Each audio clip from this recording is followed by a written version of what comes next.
So welcome to the seminar today. Today our speaker is Akash Jain, and he's going to talk about some recent work, which is probably a breakthrough in understanding how to do stochastic relativistic hydrodynamics. So over to you, Akash.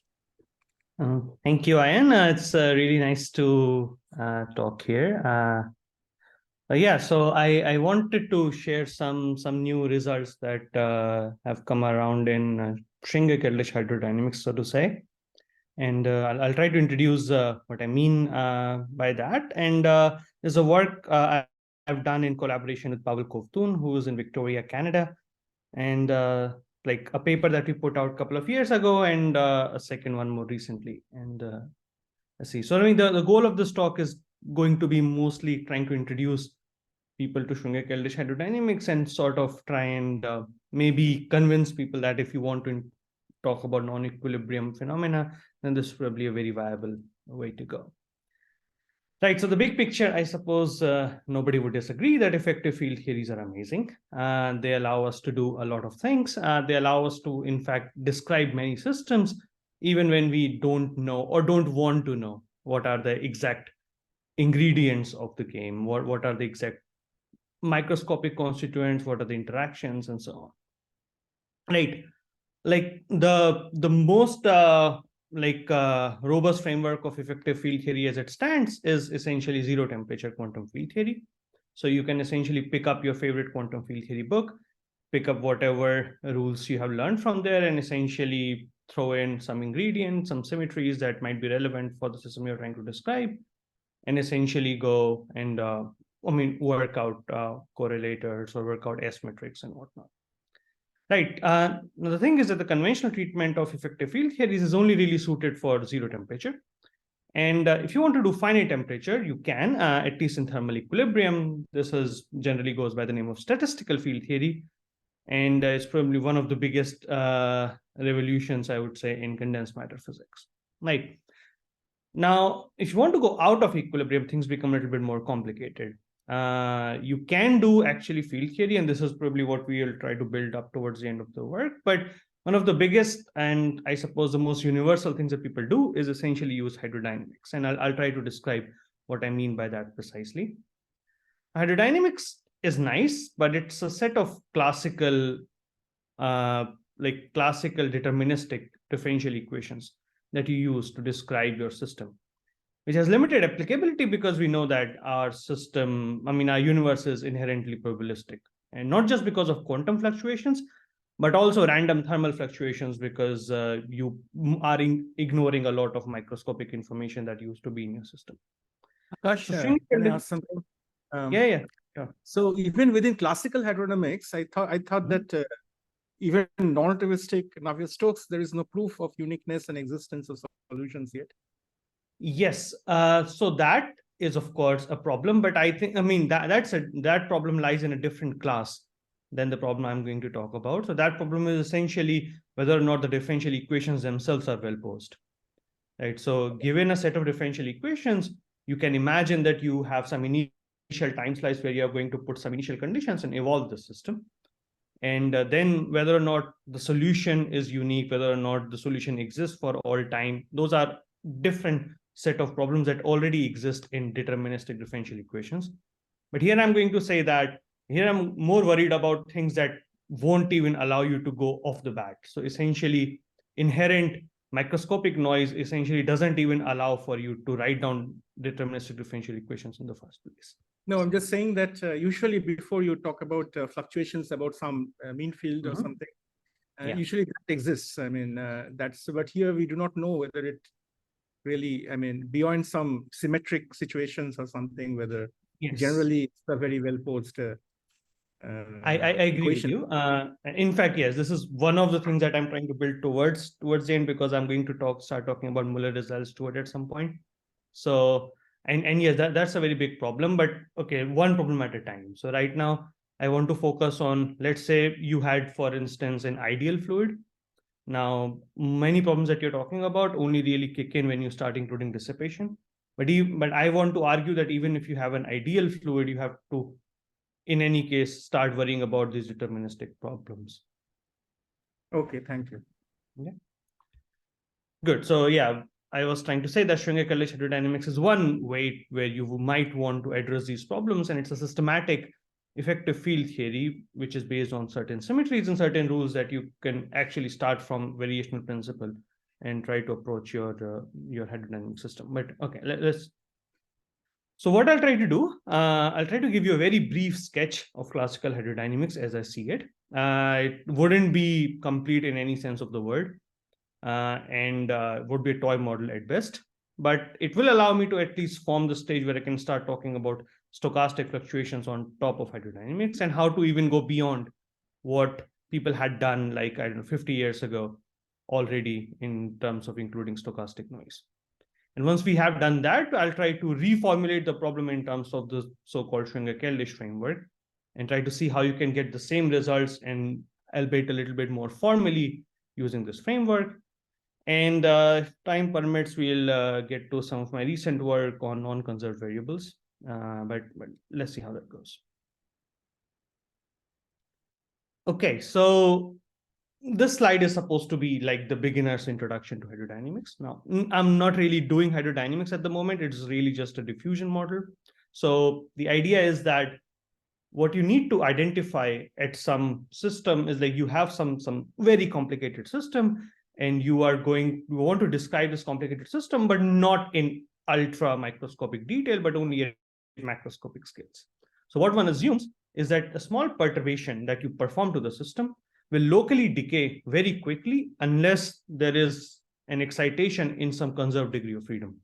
And why that is because a conserved degree of freedom is not allowed to locally decay just by symmetries, because by definition it is conserved. So it will need to go far and sort of equilibrate all the way out. Just a second. Sorry. Yeah, so it's like, yeah, so you can sort of try and see that yeah, so you want to sort of talk about these conserved degrees of freedom, and then these conserved degrees of freedom are not allowed to equilibrate. Locally, they have to go out to infinity to sort of normalize, because again, it is conserved. Right, so in my toy model, I'm going to worry only about one single conserved current, J mu, which is associated with some U1 symmetry. And this equation determines how density, the conserved density of your system, let me call it JT, that is N, and that evolves as a function of time. Right, now we can introduce background sources that are coupled to these gauge fields, to this conserved current. Let me call it A mu, which is coupled to J mu. And what that means is that theory must be invariant under background gauge transformations, which take A mu to some closed form del mu lambda. And that is essentially a statement that sort of guarantees that your current is conserved. So you cannot see my cursor, right? Sorry. I'm not sure if I can see your cursor actually. Okay, yeah. So yeah, that's kind of bad because I wanted to use it as a pointer. But anyway, we can understand what you're talking about. Yeah. You can say which equation to look at, or what. Yeah. Okay, all right, good. So yeah, so the idea is that hydrodynamics is essentially, I mean, you look at this equation, and this equation is one scalar equation, right? So you can use it to solve for one variable, which is density, but you can only do that if someone already told you what is the flux, right? So you have to at least give me some information about how the flux of your conserved current, this J, the bold piece, which is I called like the flux, the J vector, depends on your conserved density and also on the background fields. Right, so you don't generally know what that is, but you can imagine that if your system is very slowly varying, your like fluctuations are not very quick or on very small scales, then you can arrange your constitutive relations for these fluxes in a derivative expansion. Right, so essentially you will start with the lowest derivative order terms first, and then add higher derivative terms and so on. Now, to leading order in derivatives, as it turns out, flux can only have two terms. One is the gradient of density, another is a term proportional to electric fields that you can define by just your gauge field. Right, so D coefficient there is known as the diffusion constant, and sigma is known as conductivity. Right, now, if that is all there was, then it wouldn't be as interesting, because then it just becomes a purely combinatorial exercise. You just sort of take whatever conservation laws you're interested in and just put, and just essentially go ahead and write down all possible terms that you can write down in the constitutive relations. Now, in my opinion, like one of the most interesting things that in general and effective theory allows you to do is to sort of constrain or tell you what are the allowed terms that you can write down, and in some sense maybe give you a less set of parameters than you would naively expect, right? And in hydrodynamics, the one of such constraints that is very important is the second law of thermodynamics. There are also other constraints that come from the existence of equilibrium partition function or Onsager relations, which we will not talk much about in this work. Let's just to see the sketch of how this works. You would want to impose that there must exist an entropy current, S mu, I call it, whose divergence is always positive semi-definite on all solutions of your hydrodynamic equations. So by which I mean that no matter what the fluid does, I don't want to violate the second law of thermodynamics. Right now, the density of your entropy current, St, will in general be a function of, again, your conserved variables. N, if you have some conserved energy density, then epsilon, and so on, and higher derivatives. And you can essentially write down a first law of thermodynamics, identifying how entropy depends on energy density and your conserved charges. This allows you to define temperature and chemical potential of your system. And then you will also have a heat flux. To leading order in derivatives, again, your heat flux can only be a linear combination of your conserved flux. So this is what my system looks like. And I'm going to make an assumption throughout this talk for the most time that T is constant. So I'm only talking about isothermal systems. If you don't want to do that, if you want to include temperature also to be varying, then you will need to talk about another conservation equation, which is energy conservation equation, which I'm going to ignore for the most part. So when you do that, the energy as it stands right now in these equations will just have a Joule heating term, which is J dot E. Now, I can now impose that entropy must be locally produced, and you can sort of go through this couple of lines of algebra as I've written here. And what you will end up finding is that this is almost can be written as a quadratic form, except for this factor chi d over sigma that appears. And what that sort of tells you that chi d over sigma must be 1. So which means that your diffusion constant must be related to your conductivity as sigma over chi. And second, because you want this whole combination to be positive definite for all configurations, that forces you to put sigma greater than or equal to 0. And these two constants are very well known in hydrodynamics, that conductivity, like viscous transport coefficients like conductivity or viscosities must be positive. And also the constraint of the first kind is known as a hydrostatic constraint. It tells you how certain coefficients are related to each other. In this case, the diffusion constant is related to conductivity. I have a question here.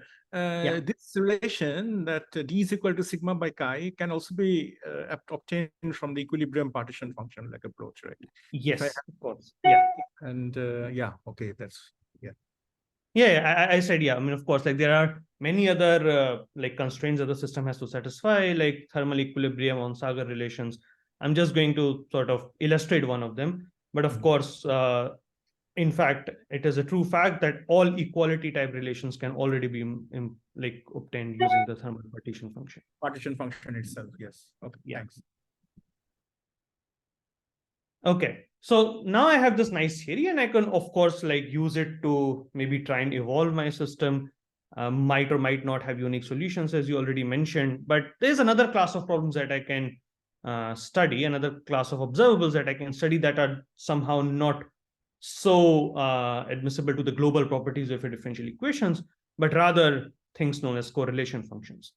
So I imagine that I take my equation and I let it evolve for some amount and for some amount of time. And eventually, when I've done that, I will be able to find out the on-shell value of my current as a function of space, or in the Fourier space as a function of momenta, and a functional of gauge fields, the background gauge fields. And then if you have done that, you can sort of imagine that you can do a perturbative expansion in insertions of gauge fields. So the leading order piece, which is essentially in the absence of gauge field, this gives you some J naught, which is the equilibrium value of your current. In this case, it will essentially be just density equals to your equilibrium density and flux equals to 0. A leading order, it gives you a certain 2-point function known as the retarded 2-point function or response function, and 3-point functions and higher, and so on.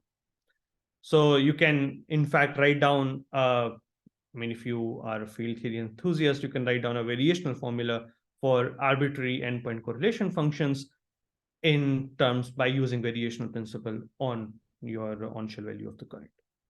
And physically, these are supposed to be essentially telling me that how my theory responds or how my system responds if I perturb it a little bit by including an external gauge field. So, for example, in our diffusion model, the first few correlation functions, the 2-point and 3-point correlation functions are as follows. You probably have seen the first one a lot of times.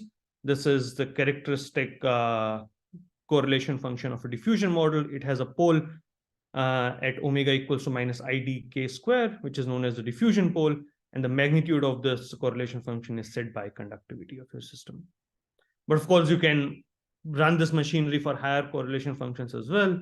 Here I've given a particular example just to sort of illustrate that it's the leading order correlation function only depends on your transport coefficients and your transport coefficients and your thermodynamic coefficients. But the subleading correlation functions can also depend on the derivatives of these guys with respect to your thermodynamic variables. So for instance, d prime shows up here, which tells you how d changes with change in density. Sigma prime shows up here, and so on. But one thing that is important is that there are these dot dot dots here, which I have carefully kept. And the reason they are there is because I said in the beginning that I was only writing down a perturbative expansion in derivatives in my constitutive relations. If I included more and more terms in my constitutive relations, then I'll get much higher and higher corrections to these guys. But what is always going to be true is that every derivative correction to classical hydrodynamics that you can add will only lead to an analytic correction to the response function. And by which I mean that there will be some omegas appearing in these dot dot dots, k square appearing in the dot dot dots, but a square root of omega, for instance, can never appear. And this will become important in a bit. Right, so this was my sketch of classical hydrodynamics. Of course, I haven't done justice. There are a lot of things that you can talk about there, but at least these are all the ingredients that I'm going to need for the moment. Good. So now the point is, like, we have to start questioning one of the very fundamental assumptions that we made when we set up classical hydrodynamics. And that was that I can make this clean sort of separation of scales between what is important and what is not important. And what I deemed to be important were these conserved degrees of freedom that will take a long time to relax. And then there are these non-conserved degrees of freedom that will relax too quickly. But if you sort of go one order further than that very naive expectation, then you'll start to realize that these microscopic noise or these microscopic degrees of freedom that you just ignored, still going to affect your macroscopic, this black long range mode that I have illustrated here through interactions. And even though each of these small blue noise cannot propagate very far, it can still add up and affect your this conserved degree of freedom at long time scales. Right. So these effects are actually physically observable. It were, already observed in some numerical simulations in the 1970s and have since been known as long time tails. And they cannot be predicted by classical hydrodynamics because, of course, classical hydrodynamics is agnostic to these noises. And this was some of the seminal work that people started to do to try and bring back some of this microscopic information into the hydrodynamic description. Now, the key idea here is that when you talk about random variables, when you talk about some variable that is inherently noisy because I don't know a lot of microscopic information that goes into constructing it, then generally the correlation function or correlation function of products does not decompose into products of correlation functions. Right? This is probably one of the first things we learned when we study probability theory. Right. Now, to sort of try and mimic that, what I can do is I can introduce some random noise field. It will be a vector field. And what it is supposed to tell me is that normally I assume that my J can be written as a perturbative expansion. My flux J can be written as a perturbative expansion in my density or my chemical potential and the associated background fields. But this assumption was not very right, because even though to the leading order in, ignoring noise, this might be true, you will get more and more microscopic contributions to this relation. J will not be just fixed in terms of those ingredients. And I'm going to model those corrections as an independent degree of freedom that can appear in J, and I'll call it theta.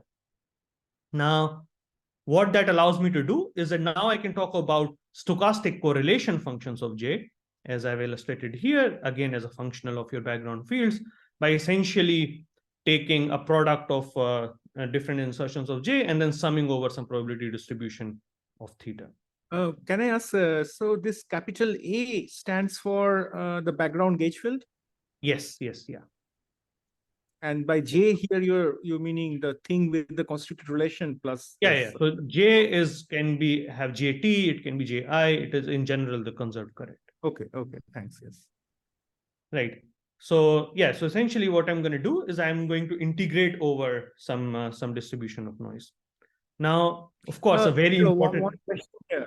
Just one more question. How do you, in this, just if I write something like this, how do you specify some initial conditions in this? Because we know when we talk about like usual, like real-time fluctuations or real-time correlation functions, you have to specify the initial state somehow. Yes. So here also the answer would be to set some initial conditions for J, but how do you do that here? Yeah, so normally, of course, like you are introducing one more variable in the theory, right? So typically what you assume that at time equals to 0, you can normalize your noise to be 0, right? So essentially, okay, so the functional prescription here would be take that equation that I write down, J as a function of whatever chemical potentials and this theta, right? And then write down the conservation equation. I'm going to treat theta for the moment in classical hydrodynamics as a background field. So just like I had A, I would have theta, and then I would solve for my differential equation formally, at least, to determine what are the configurations as a function of A and theta. Again, treating A and theta as background fields for the moment.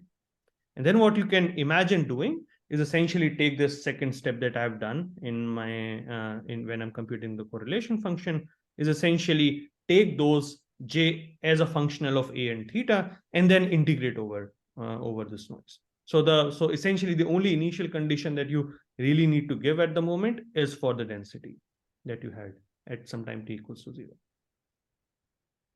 Does it make sense? Okay, so if I understand, then you are saying that the J is the one that is fluctuating, but actually the evolution of mu or equivalently density is, but isn't that a little bit? Yeah. So essentially, I think I think I see where you're going, and I think this is a bit of perspective issue, and we'll actually try to switch perspective as we go and introduce inherent noise in density as well. But right now we are going to take a very phenomenological approach where I say that noise can inherently also be noisy, but I'm going to club all that noise and just define JT to be my variable. Now, but this is something I never understood when you do this. So this is of course the formulation originally done by probably Landau himself. This right. So now the question that I always faced is that so here you of course have you put some kind of charge density as a fixed value, so you can say that you have measured it at some time, and then but then of course the way to see this would be that the charge density is also evolving, right, and if the charge density is evolving with time, then it will be also noisy because of the theta. Exactly. So yes. Some kind of a feedback effect because if so I don't know how this is consistently taken care of, because it looks like the way you have done it, you are taking each realization of the system and then integrating. That is, I think, one way of averaging. The other way of averaging would be that you take into account that the individual trajectory itself is noisy, right? It's not like there's a fixed trajectory and you average over them, but each individual, because you see, the reason is that when you write this constitutional relation, you have to use G as a function of n, but n Yeah, itself is a stochastic variable because you're using exactly. equation for n I to call yeah. the system. Yeah, I So agree with you. So essentially, yeah, well, yeah. So the thing is that what you can, and so I mean, in principle, what you could do is you could write down, accompany my first equation there with another equation, which is JT equals to n plus some random theta n, right? So, and then you can say that I want to integrate over theta n as well. no, I'm saying that that may not be necessary. That's my whole point. Okay. My point is it's not necessary because suppose Mhm. you write a diffusion equation, it is simply an Yeah. equation in terms of n because you're using Yeah. Gn plus divergence of J. So now Yes. n is evolving by some equation given some initial condition, and that evolution itself is noisy, which makes a constitutive relation also noisy because Yes. whatever is because sigma of n, that n is a fluctuating object. Yes. So you don't need to additionally put in something by hand for n simply Mhm. because this is. But what I'm saying, the way you are average, the way you have defined the average, and you first look at every deterministic trajectory with a fixed theta, Yes. and you average over it. That will Yeah. probably not capture this notion of average. You see my problem? Okay. I mean, so we will. So essentially, yeah. I mean, right now I'm trying to go a little bit historic way and trying to do how how you would normally do it if you weren't worrying about those things. But then we'll try to do it more formally from a path integral where we will inherently introduce noises in our variables themselves and try to see how that works out. But yeah, for now, I agree with you that there might be some physics that we are missing here. But let's try to Okay, see where. my question is actually about the definition of averaging. That's all. Okay. It's about because there are many ways to average which are quite inequivalent, and Mhm. whether this is correct prescription. It gives you Yeah, something so consistent, here, I guess, maybe yeah, because so you can put the fluctuation dissipation by hand or something. But yeah. uh, yeah, but Yeah, so at least, yeah, the way I'm thinking about it here is really that I want to sort of imagine that in my field theory, there were many, many more degrees of freedom, right? Other than my n itself.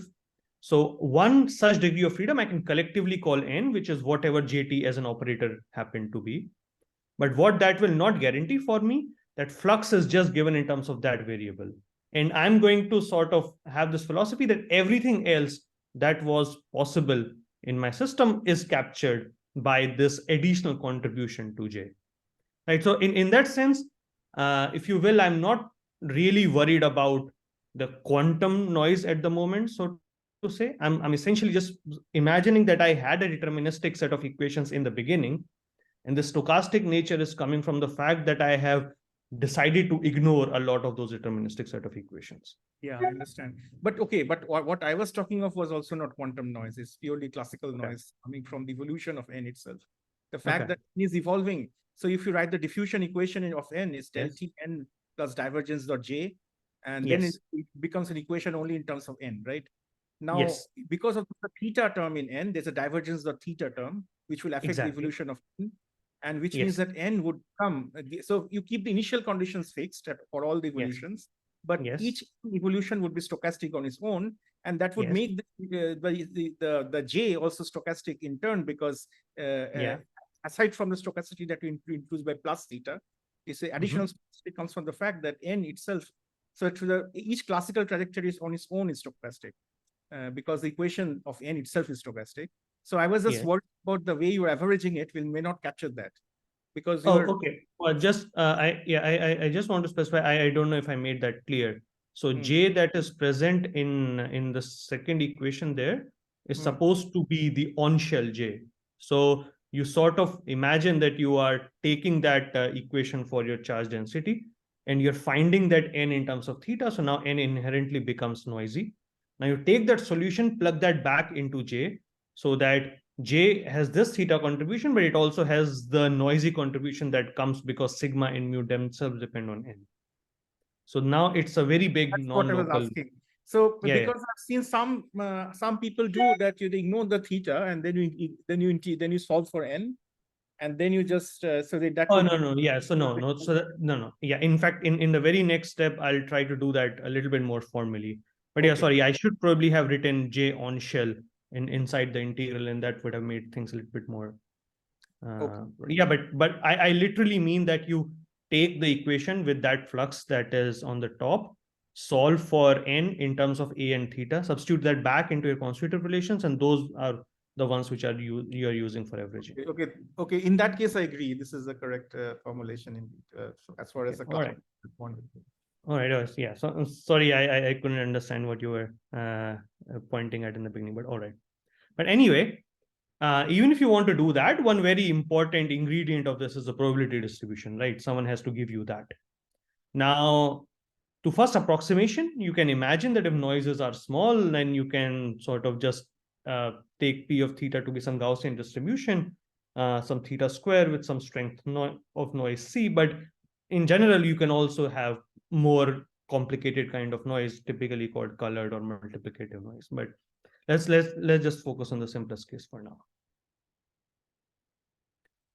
Right. So let me imagine that some external agent gave me that probability distribution, and I can now, in fact, compute these correlation functions as a functional of A. So then I can go back and update my definition of retarded correlation functions. In fact, I can define many more kind of correlation functions. So if I only had a 1-point function and I was varying with respect to A, I would get what is known as a retarded 2-point function, which in this notation is now 1 copy R and a lot of copies A. So number of A should be understood as variations with respect to the background gauge fields, these A's, and number of R's are essentially the number of operators that I'm doing the averaging over. Right. So what that immediately allows you to see is that there are many more kind of correlation functions you can write down. These are called typically time-ordered correlation functions.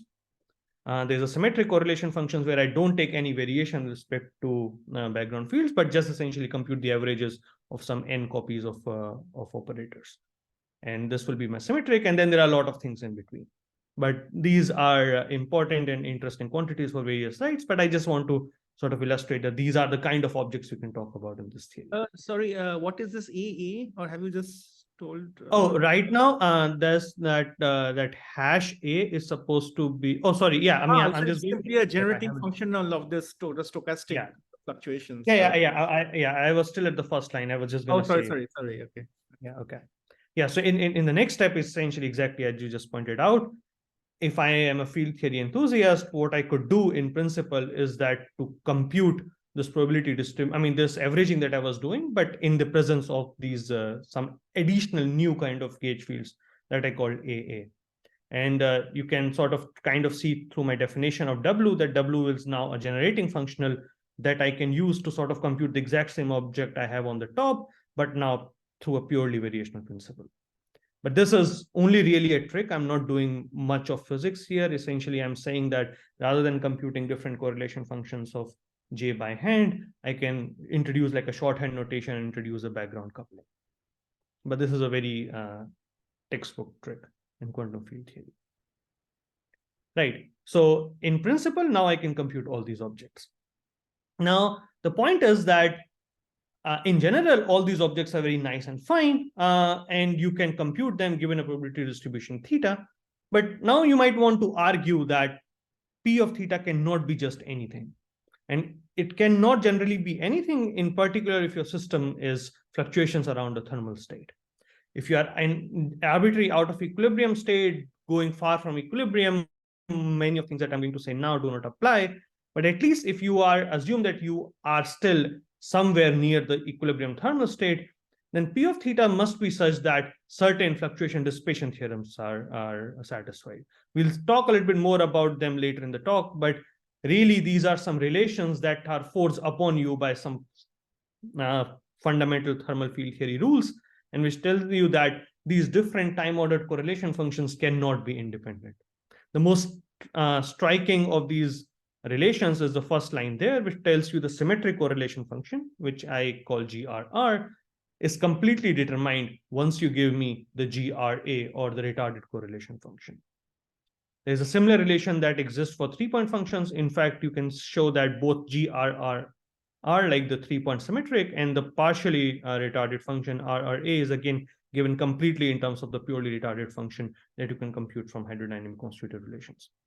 There are also other things that, other relations that you can write down at higher points, but those are generally not as strong. Like they will still give you some relations, but in general, the stronger statement that all correlation functions are fixed in terms of the retarded correlation function is not true anymore. And this again will play some important role later in the talk.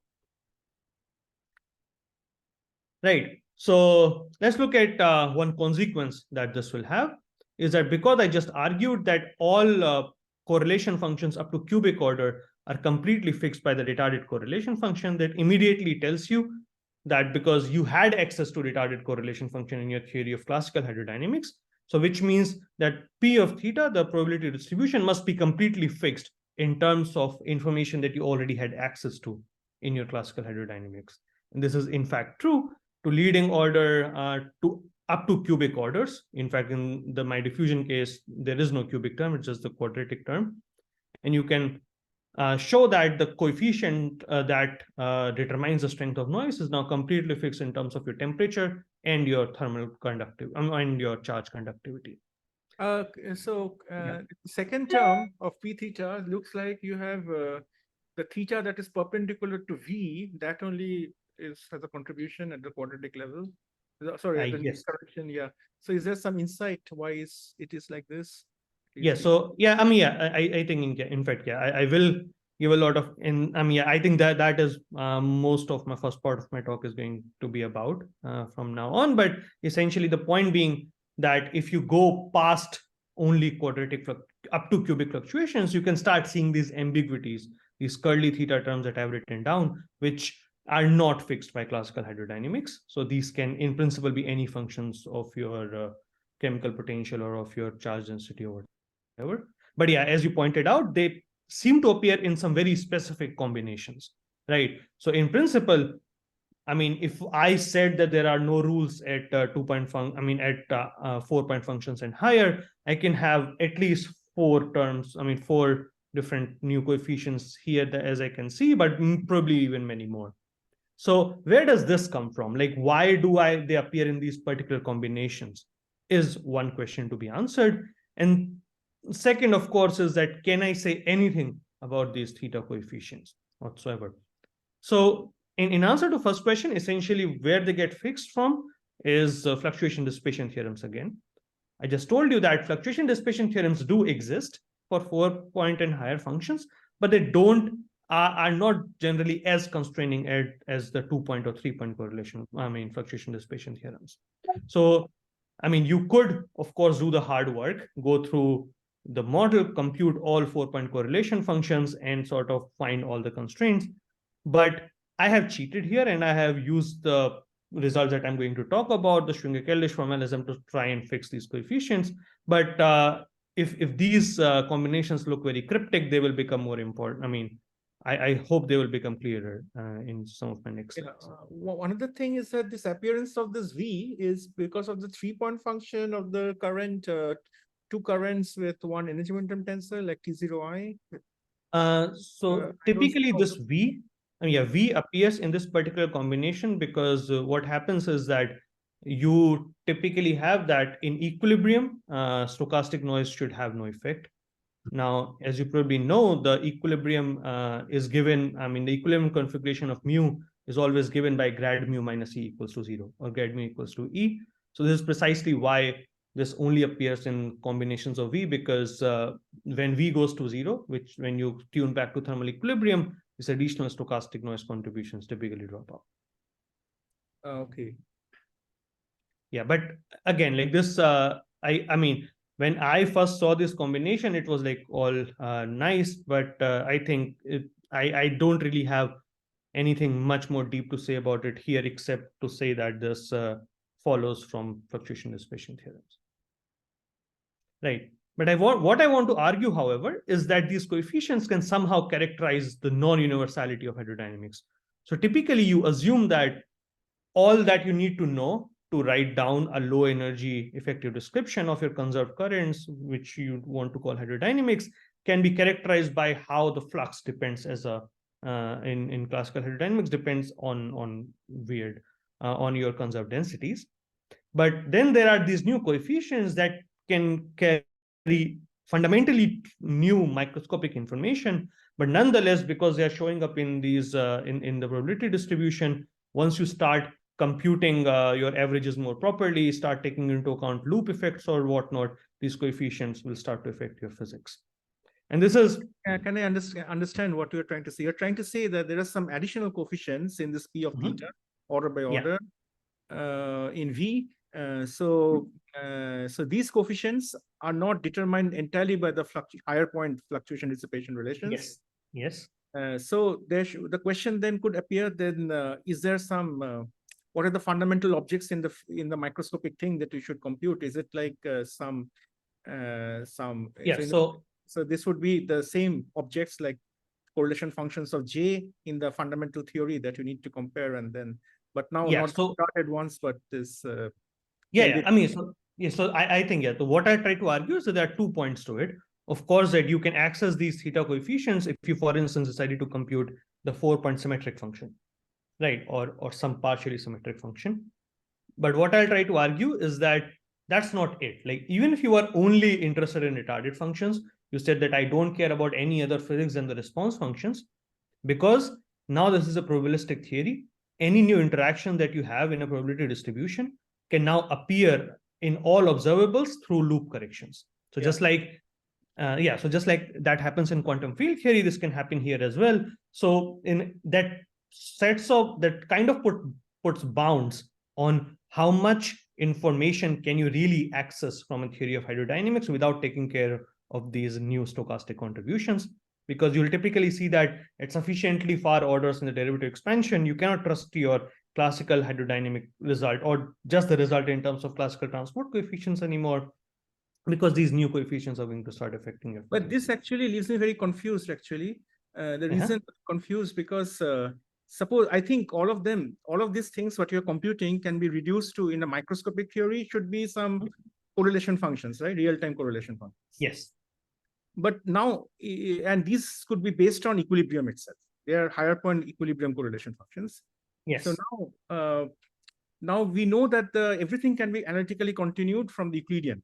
And in Euclidean, when you go to Euclidean correlation, there's only one, right? There's only one Euclidean correlation function. So somehow the transport coefficients and these new coefficients cannot be independent of each other.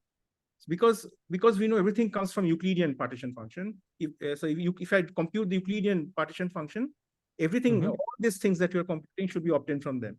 So I'm not sure about this. So I'm a bit confused, like why you're claiming this to be. I understand the fluctuation-dissipation relation is not directly constraining, but there might be some other kind of constraints you might be missing. So, I mean, I think this was like a seminal work of Wang and Heinz a while ago, is that this argument that you want to give, that everything can be obtained from a Euclidean partition function, or some analytic continuation, that I think only strictly applies for first few orders in the correlation functions. Yeah, but then that is a very new information to me, because if you say that just by computing Euclidean partition function, so then the lattice people cannot define the order field. If I can suppose I can define only the Euclidean theory, we believe that the quantum field theory is well defined. Oh yeah, so I think that is probably known knowledge, that I mean, if you can only do equilibrium, if you can only do Euclidean, you are nonetheless going to miss information that is in the real time. But what I'll try to say is that out of equilibrium is a very different. If you want to compute a time dependent out of equilibrium state, that would be highly but okay. Here are two things, right? By out of equilibrium, I mean really that you still your state itself is in thermal equilibrium, but you're computing these correlation functions, and these are called out of equilibrium correlation functions. Essentially, anything other than the retarded correlation function, you can think of them as some sort of out of equilibrium correlation function, because you are essentially no longer computing how your system sort of changes as a response to some variable. You're essentially computing higher and higher correlation functions as a function of time in real time. So what I understand what you're saying, but usually, even this Keldysh or the other correlation functions which are not retarded type, they also could be obtained from the Euclidean correlation function by suitable analytic continuation. In fact, one can prove it. In fact, I think I've seen a lot of literature that even like very higher functions, like even 3 or 4 point, people have obtained by going from I know what you're talking about, and from what my understanding is, that that Euclidean continuation sort of argument only really strictly applies only to few lower point functions, or if you have access to the full microscopics. So if you have a microscopic thermal field theory, which you are essentially, the theory at zero temperature, and that this is a theory that you are heating up, you have the full access to the Hamiltonian, then you can try to compute, of course, all correlation functions, go back to thermal field theory. But here, essentially, we are trying to ignore a lot of microscopic information. So I don't want to argue that. So I see what you're trying to say. Maybe what you're trying to say is that in the full field theory, one can obtain this θ1, θ2 or something from the transport coefficients, but you don't need to have some additional data other than transport coefficients to obtain θ1, θ2. That could be possible, yeah. So within the hydrodynamic analysis itself, if I just give you the hydrodynamic transport coefficients, you may not be able to do the analytic continuation and obtain θ1. If that is your claim, that is interesting. But if you say that, okay, right now, the strong claim that I want to make is only that. Now, it is, I have to admit, it was my understanding that you cannot do that in general.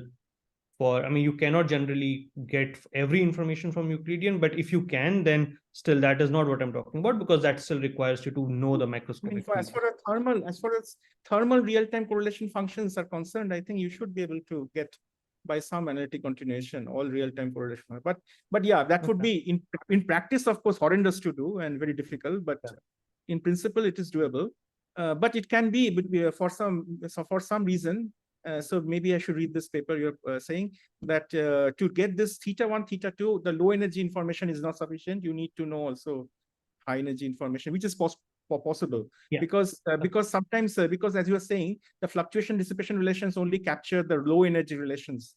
And probably if you might need something, the analytic continuation can involve something much more beyond the standard fluctuation dissipation. So yeah, so that case might be interesting. That's a new information to me also. That could be interesting that you could additional microscopic information. But nonetheless, I want to still understand one thing that you're saying. So essentially, what is understood is that, for instance, a 4-point symmetric function is understood to have independent information than, for instance, a 4-point retarded function. So what I know is true is that is true. I'm not disputing that. This is of course, 4-point functions will have much more new information than the point is not that, but the point is whether you can obtain the 4-point function, all real-time 4-point functions, by suitable analytic continuation of Euclidean 4-point functions. I think the answer is yes. I'm pretty sure the answer is yes. But what might happen that so for the 2-point function, you need only the fluctuation dissipation relation that is involved in this coefficient. But the analytic continuation is basically a high energy required, because you need to know omega for all frequencies to be able to analytically continue.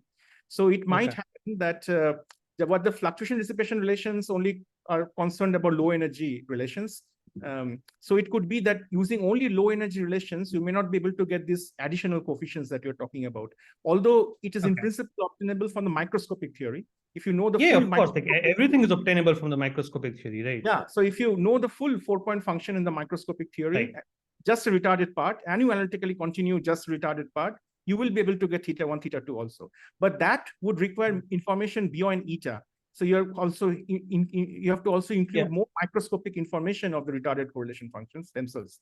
So that means that I think probably this is where I am not understanding, because from what I understand, in principle, there is information as in coefficients or some parameters that are missing in at least the real-time retarded 4-point function that are present in the real-time retarded symmetric function.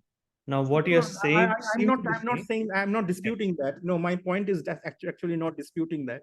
My point is that the point is that if you have only low energy, you have to. The statement in field theory is that if you look at a retarded correlation function and you analytically continue it, you will be able to get all the other correlation functions. That I think is true. Just retarded correlation functions or equivalent. But by that you but then your analytic continuation must somehow throw in new information, right? Because you are agreeing. The analytic continuation, the information that you might require, because to analytically continue, you cannot only know the low energy information. Maybe you need some. You need to know omega in a sufficiently well, the function of omega, to be able to. Maybe you need some information beyond the. But then you seem to be saying that if I know the 4-point symmetric function, a 4-point retarded function to arbitrarily orders in omega and k, then I have all the information that I need to regenerate the symmetric function. Yeah, I mean, of course, the full hydrodynamic series may not have the full information. But it does. But it's not a statement about hydrodynamic series, right? In principle, even if I know the retarded function exactly as a function of omega and k, but let's say only the real time. Yeah, then I think you will be able to know all the other correlations. Yeah, so in the thermal. I don't think that is true. I don't think it is a statement about effective field theory or hydrodynamics. I think in general, even full omega and k retarded 4-point function has information that is missing, which is now present in the 4-point function. But okay, but like at least a strong statement that I think we both can agree on is hydrodynamics. But I think it's just as a stronger statement, it probably exists. So I mean, if you're saying that there is an analytic continuation of the retarded function that can have all the information, I think that is strictly only true for 2 and 3-point functions. I don't think that statement applies for higher point functions. Okay, I have to read the paper then, but because I'm simply saying, because from the Euclidean, you are able to continue for sure. So you should be able to continue. Yeah, so I know that as a fact is true about 2-point functions, also 3-point functions. I have, I mean, yeah, in my understanding it's not, but okay. Okay, all right, okay. Let's go on. Anyway, so the statement I was trying to make is that, okay, I mean, we were just talking that you can now have interactions. These interactions can now affect your computation of retarded 2-point functions. So for instance, in this case, I'm only considering 3-point interactions. And as we have already argued, 3-point functions are completely determined in terms of 2-point functions. I mean, in terms of the purely hydrodynamic information. So you can try to compute this one loop correction involving 3-point functions to the retarded 2-point function. And here is the result. And one of the very interesting things that you see is that after you go through the computation, that all coefficients appearing here are purely hydrodynamic, but yet there is a square root there. And the square root is kind of interesting because the square root tells you that now in your, in essentially when you try to take this and Fourier transform it back into real space, and there will be a branch cut in the omega, in the complex omega plane. So for instance, in the lower line, I have written this, I've done this computation where essentially you can solve perturbatively try to solve the initial value problem. So you have a state n at some time t equals to 0 as a function of wave vector. And then like there's a nice lecture notes by Pavel Kovtun where essentially he tries to argue how to systematically take the retarded 2-point function and compute the leading linear correction to the profile at some later time t. And the computation goes as follows. But one of the interesting things that you see is that because of this non-analyticity, there is a qualitative difference between the two contributions that show up. So the purely hydrodynamic tree-level retarded part actually falls off at exponential minus dk square as a function of time. But the non-hydrodynamic part, because of that non-analytic square root, actually falls off slower in exponential than this guy, than the leading part guy, and also has a polynomial dependence as t to the power 3/2. So these are in the literature known as long time tails, and they're called long time tails precisely because your some fluctuation in your hydrodynamic perturbation is persisting at longer time scales than you would naively expect.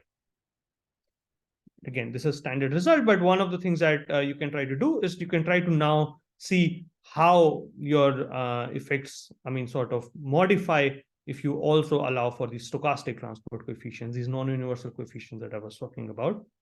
As I said, they only show up at 4-point and higher functions. So is the first most leading calculation you can do, write down 2-point function. I mean, write down 2 loop diagrams like that with involving those 4-point interactions, and you will start to see that essentially you will have some contributions to the retarded function that is now not completely fixed in terms of just the hydrodynamic variables, hydrodynamic parameters, but also these θ1s and θ2 show up.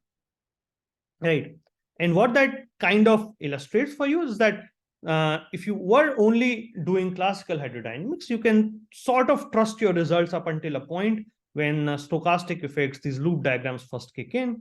In this particular example, they show up at some order k to the 4th, which means that up to order k cube, you can sort of reliably use your classical diffusion equation. But even this modification, including just including this Gaussian noise, if you will, you can still trust your theory quite far, in fact, up to order k to the 8, because at k to the 9 order, finally, in this theory, these effects will kick in, these theta coefficients will kick in. So I don't want to take a pessimistic approach and say that, oh, now hydrodynamics is not universal and you have these coefficients, but rather this tells you how well hydrodynamics works, right? Even the naive model that you would write down would work up to at least order k cube in diffusion. And if you were to go and now use stochastic hydrodynamics, you can still rely on your theory for all practical purposes, because I don't know of any measurement at the moment that will allow you to go up to that higher order in momentum and still distinguish between various physical effects. Right, but you can still ask as a proof of principle whether these coefficients can sort of affect, or I can pull the effects back by some orders in momenta. And for that, you have to sort of see where all the suppression is coming from. So there is one suppression that is coming from, like in any quantum field theory, every new loop is essentially suppressed by some powers of k, because you are performing a loop integral, momentum integral, in momentum space at least. Then there is suppression because of vertices, because just the hydrodynamic vertices, not even the stochastic vertices, that typically all comes with some powers of k. And this actually depends on your dynamical exponent in the theory. For instance, in diffusion model, as it turns out, the first nonlinear interaction comes at derivative order, whereas if you probably know, there is a convection term in Navier-Stokes equation, which already appears at 0th order in derivatives. So essentially, there's some less suppression that happens in hydrodynamics as compared to diffusion, a simple model that we were talking about. And finally, of course, the stochastic interactions themselves come with some powers of k, which are unavoidable, but they exist. But typically, you can do sort of a power counting argument that in some diffusion model, typically all stochastic fluctuations are suppressed by some k to the d plus 1, whereas non-universal coefficients by 2d plus 3. But in compressible hydrodynamics, you can bring them down typically by a couple of orders in k. And you can try to see that if you go to lower enough number of dimensions, some of these things might start becoming more and more important. But that can I ask something? What is the difference between hydrodynamic vertices and stochastic vertices? Is it at R? So what I meant was hydrodynamic vertices are vertices of the first kind here, which are totally determined in terms of hydrodynamic variables. Whereas that's probably not the best notation. Hydrodynamic vertex, I literally meant a vertex that can be completely determined, an interaction that can be completely determined by a hydrodynamic transport coefficients. Whereas by stochastic vertex, I mean these red guys, which cannot be determined by classical hydrodynamic constitutive relations. I see. Oh. Right. All right. So that was my sort of quick rundown of just stochastic hydrodynamics, so to say. What I want to do in the remaining of the talk is to sort of build up these things and sort of try and see how we can look at the same sort of theory, but from a different perspective, in this case, Schwinger-Keldysh. Because one thing that sort of stuck out while we were while trying to model this theory of hydrodynamics using stochastic interactions was that we had to sort of impose fluctuation-dissipation theorems by hand, which is tedious, and it would be good to understand what are the principles. But even otherwise, whether we can take this sort of non-deterministic theory of hydrodynamics and sort of promote it into a bona fide effective action prescription, which actually motivated a lot of people. And I think around 2015, we finally started to see some of the structure come into place. But let's try to go back to the definition that I had. I had defined a path integral W as a functional of pure physical background fields A and these auxiliary guys that I introduced to sort of be able to find, to sort of be able to compute correlation functions of these operators. Right. Now, one thing that you can do immediately is, as I argued, that this J is supposed to be, and we had some discussion about it, was supposed to be taken on shell. So I can sort of relax that constraint by adding new Lagrange multiplier So this is some Lagrange multiplier phi A, which is now going to ensure that my equation of motion has been imposed. And then, of course, I have the background coupling terms, but now they just couple to the operators, that the flux and the density operators. But now the conservation equation itself is now being imposed because of this Lagrange multiplier. Now, once you do that, you can assume that, let's say you assume that P of theta was just a Gaussian. So P of theta is just some e to the power I theta square with the conductivity factor that sets in front to set the strength of noise.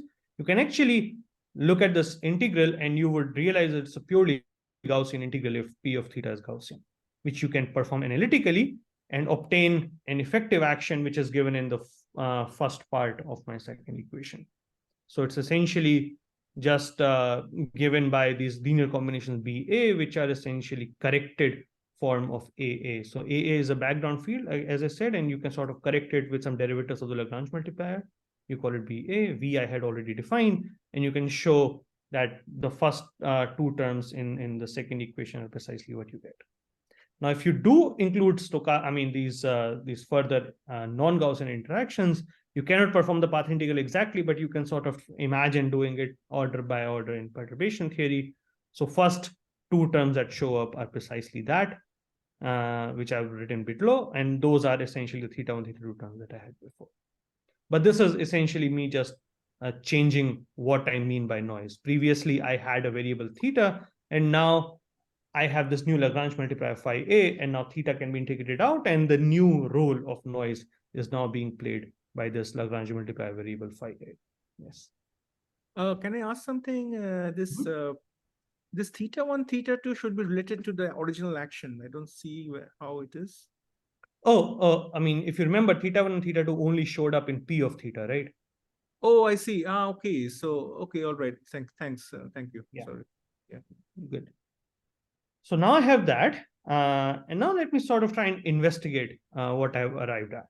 So in the spirit of Schwinger-Keldysh theories, and which will be apparent a bit later, I'm going to relabel my A background field to some AR.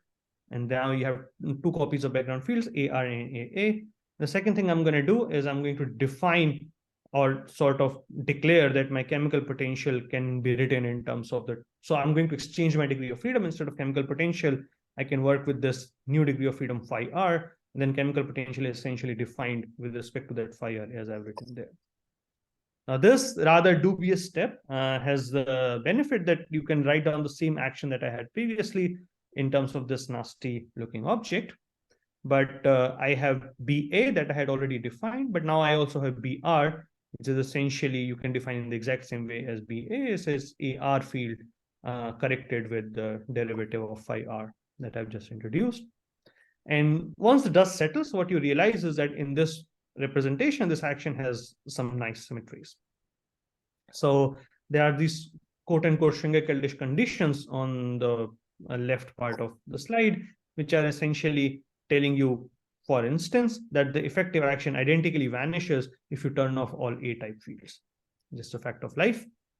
The effective action also goes back to its negative complex conjugate if I switch the signs of all A-type fields. Again, something you can deliberately check. And finally, the imaginary part of the effective action has to be positive. So this essentially is a condition that comes from the fact that you are going to take this action, and in the previous part, you are going to put it in the exponential and compute a path integral. The path integral itself has to be well defined, which means that the real part of IS has to decay down for large configurations of fields, which essentially turns into the argument that the imaginary part of S has to be positive. So this gives you, this is true because conductivity is a positive coefficient, but it also sort of tells you that these new coefficients that I had introduced should also be positive. But anyway, those are the symmetries, but then there's a very important symmetry, which is known as the Kubo-Martin-Schwinger symmetry or KMS symmetry. There is something you can verify is that you take this action that I had just written down for you, and you perform these transformations that I've written. So these transformations involve performing some sort of, so at least on the R-type fields, the black fields, This just corresponds to performing a space-time parity transformation.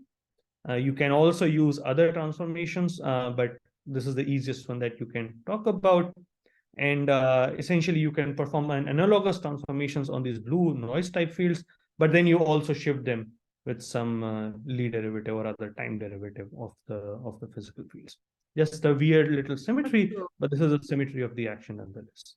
So is this the Glorioso-Liu approach essentially, right? What you're describing? Yes. So, yeah. So in the next slide, I'll try to motivate where this comes from. But yeah, this is precisely what it is. Okay, thanks. Yeah. Right. So where is this all coming from? So essentially, you probably know non-equilibrium field theory. If you haven't seen this before, then you won't learn it from this slide. But nonetheless, let me just say a few words about it. Is that just like you in ordinary quantum field theory, you want to compute correlation functions in vacuum. And that you can do by essentially doing a path integral over a contour that runs from -infinity to +infinity. The problem with the non-equilibrium states is that if you're in particular not at zero temperature, at some finite temperature in a random non-equilibrium state, and the thing is that you only really want to prescribe what your state is at some early time t goes to -infinity. You don't want to have to know what the state is going to be after you've done the evolution, because that requires you to wait infinitely far and actually then get that information to compute your correlation functions. So one trick that people typically do is to sort of say that I'm going to use a forward evolution where my density matrix goes from some initial value to some final value, do some insertions of operators while I go do that, and then essentially come back to my initial state by reverse time evolution. And this sort of allows you to bypass this notion that you need to also know the state of the system in the final state. But in the end, what you can do is you can sort of show that the same kind of, you can sort of describe or define these new kind of correlation functions where different operators are inserted either on the top contour or the bottom contour. Right. So now I physically think of this as introducing two sets of background fields.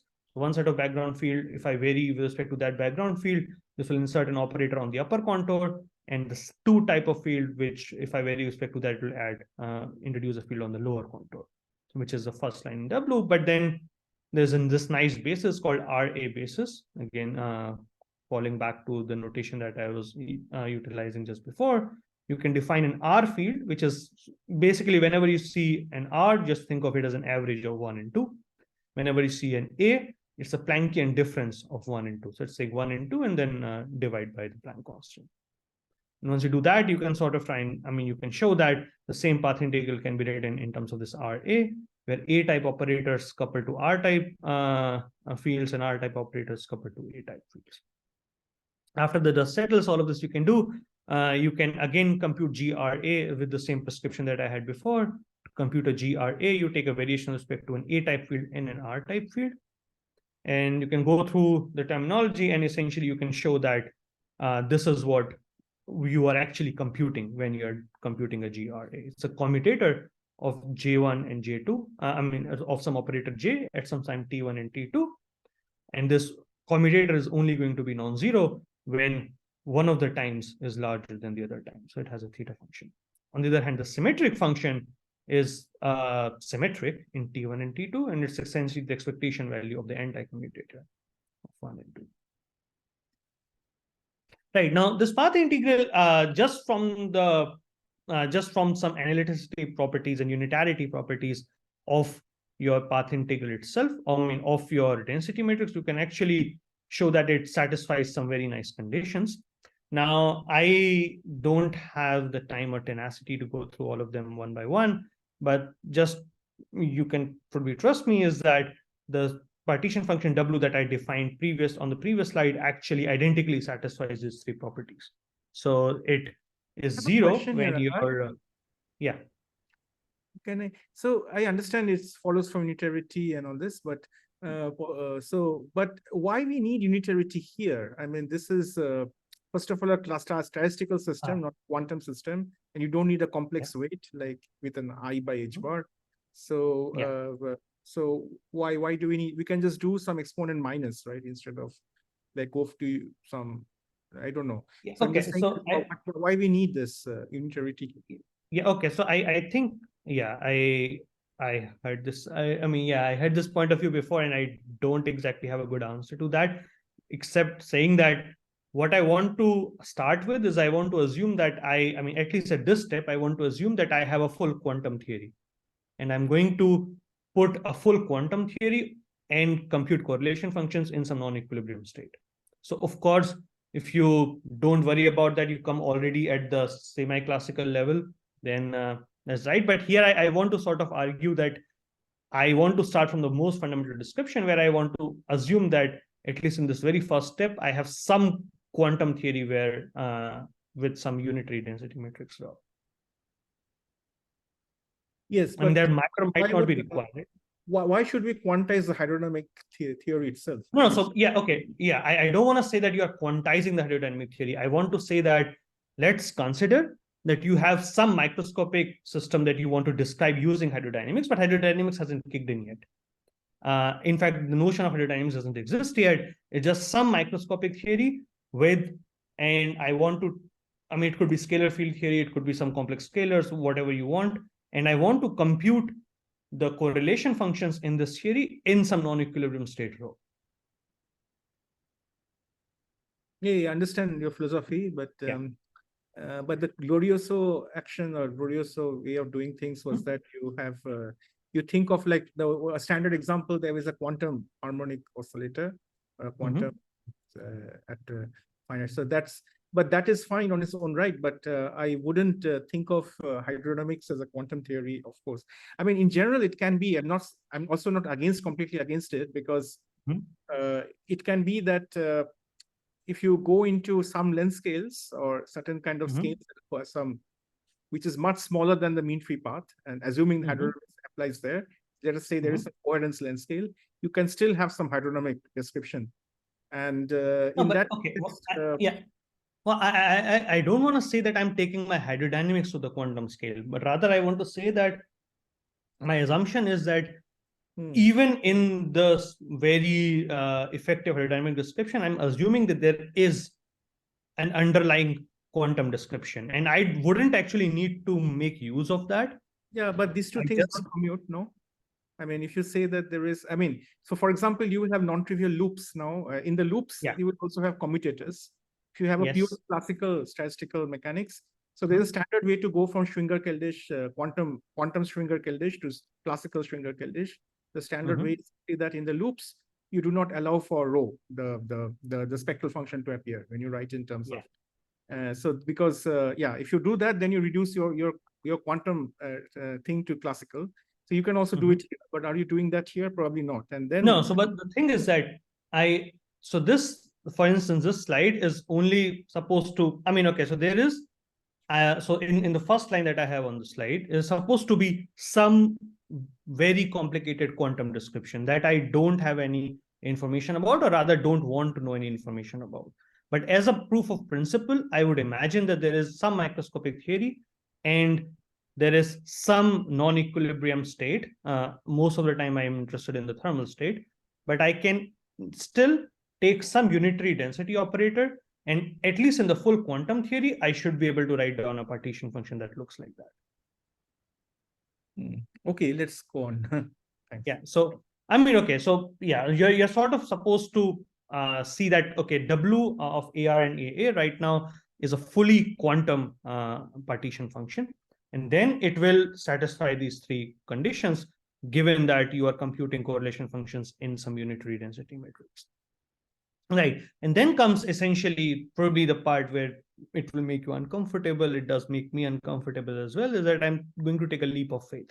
As I'm going to argue that at low energies, I should be able to describe the same partition function, WAR of NAA, same partition function, but in terms of some effective degrees of freedom that have no local description in terms of the microscopic degrees of freedom. So like the philosophy one has in mind here is that you can roughly sort of distribute your theory into some low energy important variables and high energy not important variables, perform some sort of path integral over all high energy variables in some RG sense and arrive at a low energy theory. But of course, this procedure is highly complicated, and the whole point of effective field theory is so that you don't have to do that procedure. But so there's a leap of faith, and you imagine that the same partition function can now be computed by path integral over some low energy fields, phi r and phi a, and then the effective action now is a functional of these degrees of freedom. And in addition, your background fields here introduced. Here's a very important assumption here that this S is local. And hopefully, as you go to the low energy effective theory, and if you have taken care of all degrees of freedom that are relevant for your problem, then you should be able to arrive at a local effective action. And then the other leap of faith is that these W, the conditions that microscopic quantum W satisfied, sort of translate into some properties of this S. Now, you can see the other side of the arrow quite easily, is that if the effective action satisfies these properties, then it is clear that W will also satisfy these properties. But left to right is again, in my opinion, a leap of faith, is that you sort of translate all, I mean, in other words, you sort of assume that these phi r and phi a also in some nice representation realize the conditions that were imposed with the partition function. So in particular, again, S will be 0 when all noise type fields are 0. S will become its minus complex conjugate when noise type fields are switched in sign, and the imaginary part of S is greater than or equal to 0. Okay, but then there's this another one, which is only relevant when the state that you're talking about is a thermal state. So if you assume that your system is, at least a microscopic quantum system, is given in terms of Hamiltonian, and then the state that you're interested in is some e to the power minus beta h, which is the thermal state, then you can, then essentially you remember you had to specify what your thermal state was at some time t equals to minus infinity. And you can sort of construct this thermal state, and you can do this decomposition that I have in the very first line, and sort of imagine that a thermal state can be constructed if you perform a time evolution from some e to the power ih beta to some imaginary time ih beta to some time t equals to 0. And this is in fact true. And now you can sort of forget about having to specify the state, and you can just look at this diagram at the very beginning. Here you are essentially imagining that your contour starts from some minus infinity, and ih bar beta shifted in the complex direction comes back to minus infinity on the real line, and then goes all the way to plus infinity with some operator insertions, comes back with some operator insertions, and then of course there's supposed to be a trace in when you compute a correlator. So essentially you again you essentially weave back your state. And then if you accept that premise, then there are some nice things that you can do. So one of the very first nice thing you can do is, because precisely it is a trace, you can take the very last part of the contour, put it back up. And you can arrive at the second diagram with the exactly equal, which is exactly equal because of the cyclicity of trace. The second thing you can do is you can take the second contour, which is now on the top, and sort of propagate it through the thermal density matrix. And as I said, like, this operation is supposed to perform an evolution in time from some ih minus ih bar beta to some time equals to 0. So your J2, the argument of your J2, the time argument of J2 picks up some complex phase. So at this point, what you have done is you have sort of arrived at the mirror image of the original contour that you started with. So what you can do now is that at this point, it's not very useful, but if you have some time reversal symmetry in your theory, which will allow you to flip the contour again, this could be your, in general, it could be time reversal itself. It could be some parity and time reversal PT. It could be CPT or whatever you want.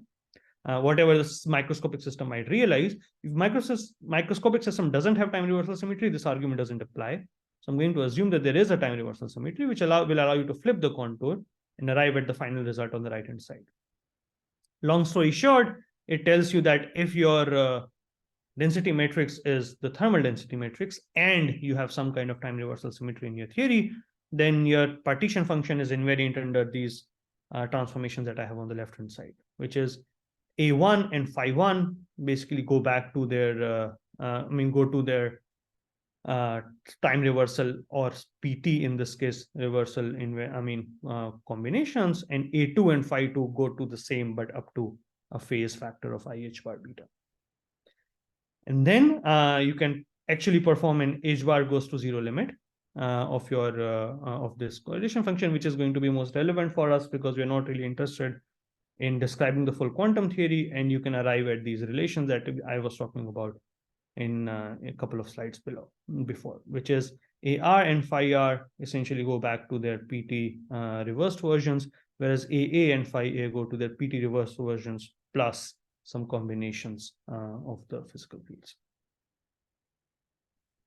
Anyway, you can bring all these ingredients together and you can sort of try and see where you're at. So the model of diffusion is described by these dynamical fields, phi1, phi2, or phi R, phi A. You have background fields AR, AA, as well, as we've been talking about.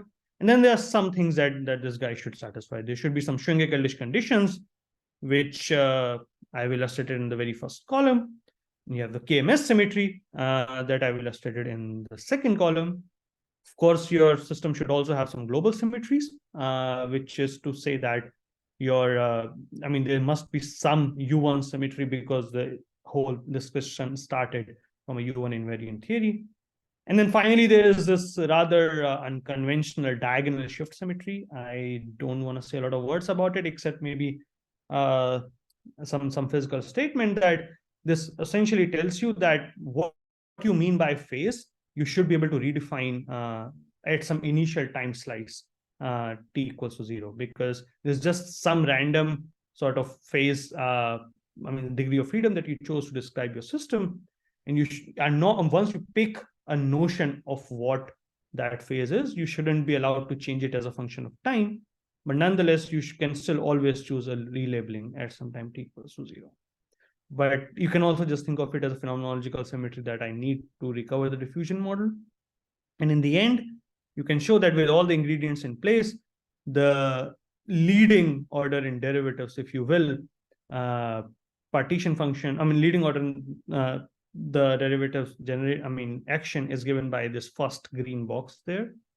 I call it the first KMS block. It is the block which completely determines classical hydrodynamics. There will be higher derivative corrections there, but all derivative corrections that sort of affect your classical constitutive relations are present in this first KMS block. So it has all the information in this block can be accessed through retarded correlators, RA and higher.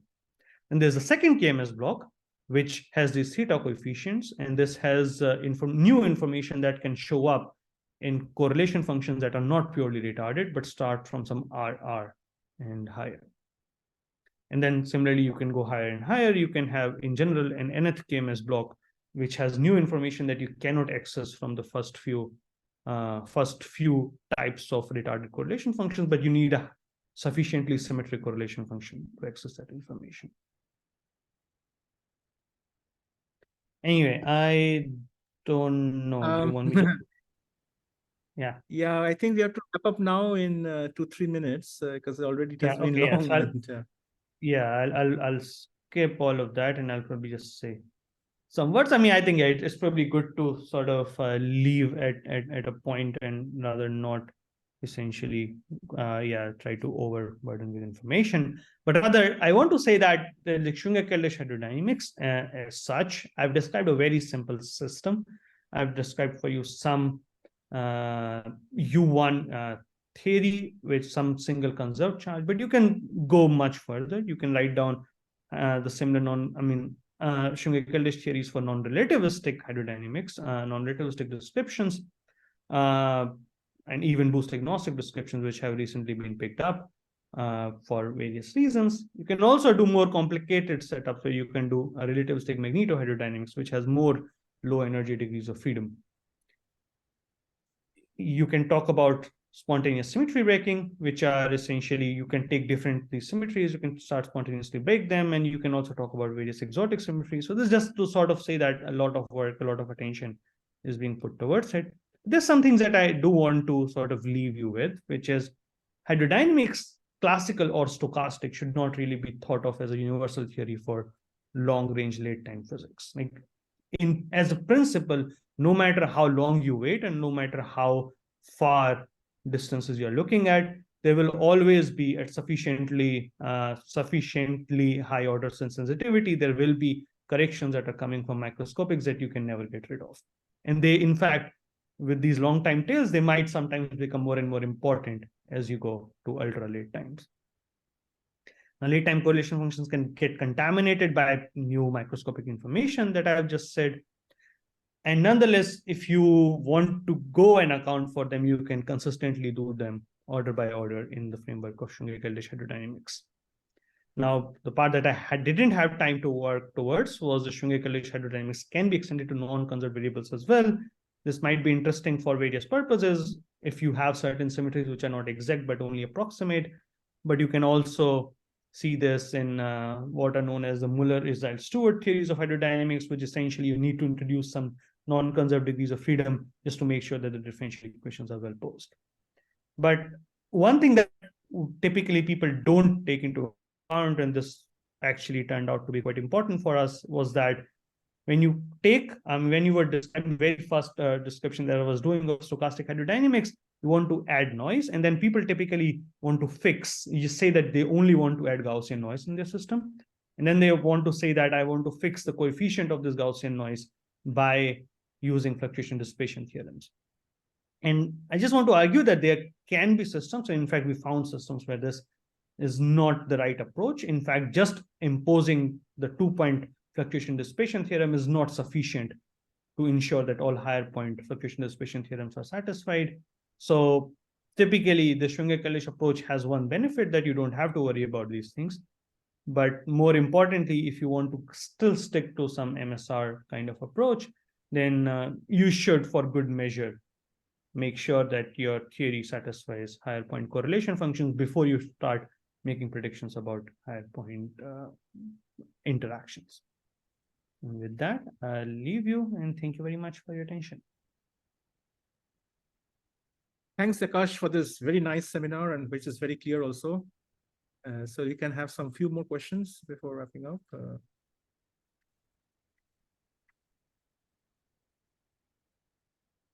Okay, I think I already asked enough questions. Maybe I officially stop the recording, and we can have a chat after that.